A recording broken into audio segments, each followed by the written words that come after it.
Hello everyone, welcome to the HardReset channel, and today I'm going to show you how to access all of the images on the ONYX Boox Note Air 3C.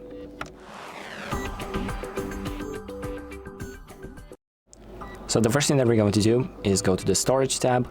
You can find that tab right here on the left. So let's go there, and here we're going to have the images section. So make sure that you're not in the recents tab.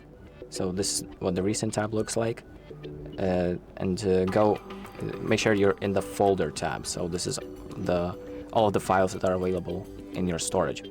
So now we have this image icon or image section. Tap on that, and this is where all of the images are going to be displayed.